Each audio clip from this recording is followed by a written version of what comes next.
Hey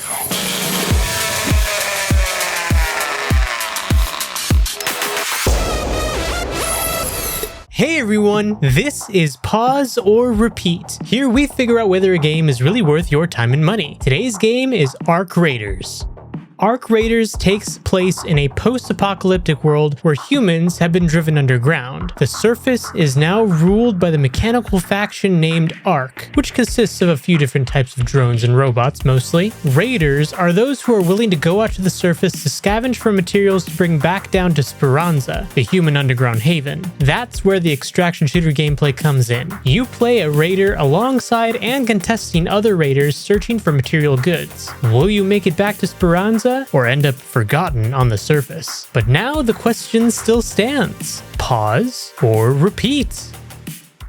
So this is definitely inspired by like Terminator, Mad Max, all those different science fictions where it's like a post-apocalyptic world, and you get to be thrown right into it as just a lowly survivor trying to make his way through the world and scavenge for scraps.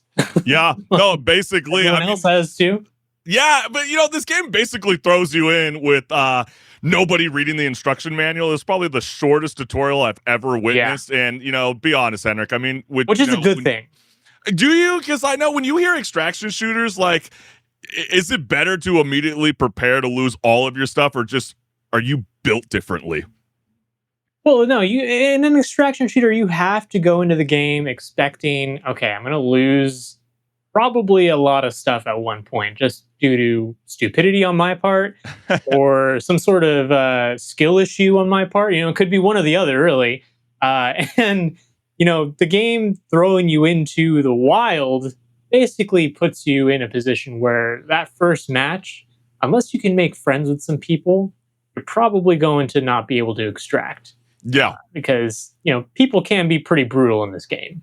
Yeah, no, I think for this kind of style of genre of gameplay, especially for a shooter, extraction shooters, I feel like the setting, the landscape is like the perfect environment for an extraction, because you're on this future Earth that supposedly died twice, and I joked earlier during the intro that we're basically just human mulch for the robots. I mean, you wonder why the Earth keeps growing back. Well, because they keep killing us, and then we're the actual fertilizer that you're picking up while you're breaching and looting these cabinets, or ravaging through the wasteland of God knows what the hell you're looking in. But I feel like these mysterious robot overlords, called Ark, I think it's really fascinating. And then they try to sell you on a story, which I don't know if it's quite clinging to me at the moment. I know humanity is underground in a place called Speranza, which sounds like a fancy salad dressing. It's just, I don't know. It's like the first thing I thought, but it's actually your last refuge. And then you go topside to scavenge and shoot and then scream in agony while being hunted by robots the size of like small office buildings. It's insane how quick they turn on you if you shoot, let's say, the queen. Yeah. And that is the thing. They keep scouting while you're doing things, and you might forget about the drones for a while, actually, because you might not hear one, you might not see one while you're doing things, and then all of a sudden you go around that corner and there's a drone waiting for you right there. Yeah, it's like sees you. Wally. You're like, oh no.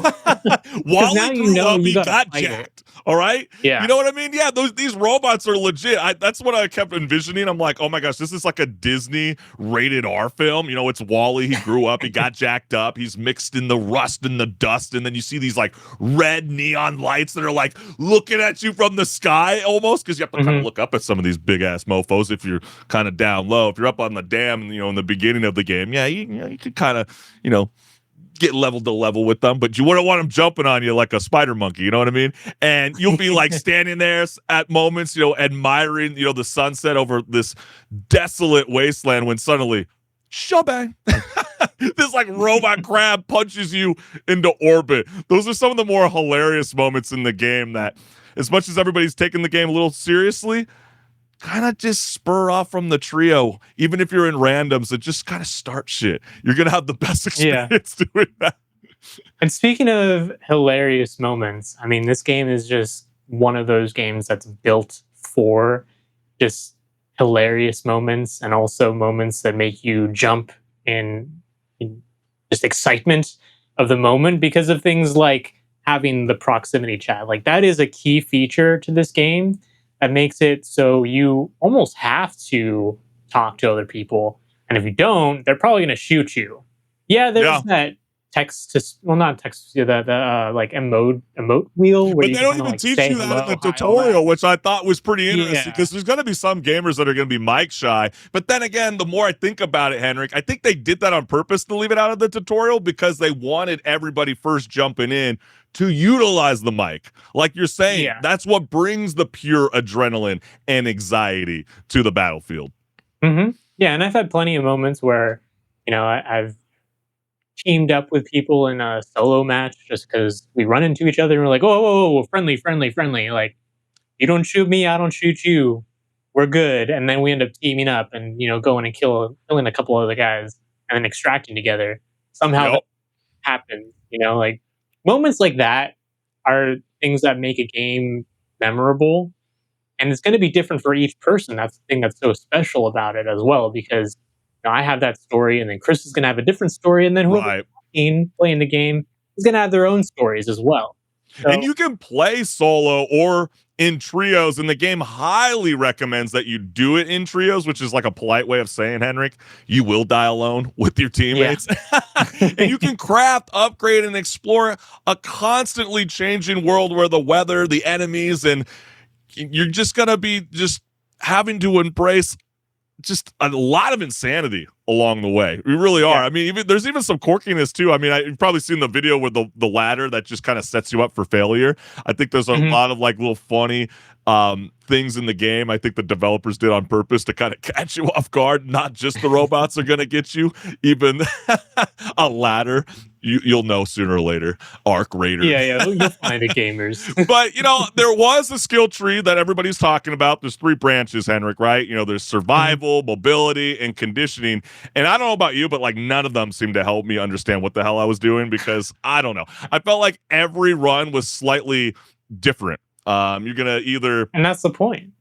That yeah. is entirely the point. It's not supposed to be the same thing every single time. There's been plenty of times where I've gone in and been like, all right, this is demon time. I'm gonna go But kill whoever I see. And but I do because fine. of I kill that, 5 people, and then the next round I died the first time I see someone. But because of that, did it take away from focusing on the skill tree? Because myself, I just felt like I was like, I could care less if I'm slightly faster or reload a bit quicker. Like that doesn't change the fact that I'm just panic shooting at bushes or accidentally alerted another robot like a mile away. You know what I mean? Well, I think the skill tree, especially when you get to things like being able to craft in the middle of a match or like being able to open up the security breaches, like those kind of skill tree talents that you build up to, that changes how you can approach things, I should say, not how you always approach things, but how you can approach things. Because then you have the options of being like, okay, I have the ability to open up security breaches, so I should go hunt for those in this match because I want to get the higher tier loot out of them. But you don't have to. If you don't That's want to, you true. could still go in and just decide I'm just going to shoot whoever comes up, my way, and if I die, I die. You could do that too. It's It's starting really to your sound choice. like are you a plan it out kind of player, or do you also like black out mid fight and just kind of hope that muscle memory takes over? I kind of plan it out. I'd be like, I'm looking at what I need, for like upgrades and things like that, and be like, okay, I need, say, an arc motion core for this upgrade to a workstation. So then I think, okay, I'm going to plan out. I'm going to go to this place and try and find some. I'm gonna kill some arcs, try and find some. But if I See, spawn on the other side of the map, I gotta just wing it at that point because yeah, I I feel like can't, I can't, waste my time. It's only yeah, 30 I minutes a took a match. completely different route than you did. Every time I kept jumping in, I kept thinking to myself, the loot that you brought in is never your loot. I think that's the best philosophy to think of because if Hmm. you bring too much in and then you get duped early on in the game, you might be a little salty, right? And so I always Yeah, yeah, I carried get less that. going in. And then, like, at first, when you look up in the inventory, holy cow, the first run when you're collecting a bunch of nonsense, it is very overwhelming. Highly recommend opening up those subcategories in the menu to be able to individualize, like health, the shield, resources, this and that, separate the weapons, because it does get a little overwhelming in the beginning. But overall, I feel like... At the same time, though, like, not to cut you off, but at the same time, with the items, I'd say that actually helps this game be a pretty good entry to an extraction shooter. A lot of them, like Escape from Tarkov, they don't tell you what the items really do. You kind of just have to figure it out or look it up. Whereas in this, you might have to look up some stuff, but the tooltip of the item actually says, like, okay, this is used in crafting for these guns, or like this is used, and you can just recycle it. Well, even speaking on guns too, like the ammo is very simple. You know what I mean? Yeah. Shotgun ammo. Medium ammo, heavy ammo. Very self-explanatory. And with Arc Raiders, it's thrilling, frustrating, and sometimes feels like it's gaslighting you, but in a fun way. I feel like it's got that ambition, style, and chaos in equal measure, Henrik, I would say. And it's, it's confusing at first, but once it clicks for you, Raiders, it's a fun time with friends and random people. So I'm curious, what's the verdict? Is it a pause to play something new, or a repeat for endless fun? Yeah, this is a pause. No, sorry, not pause. This is a repeat. Almost screwed it up there. This is a repeat.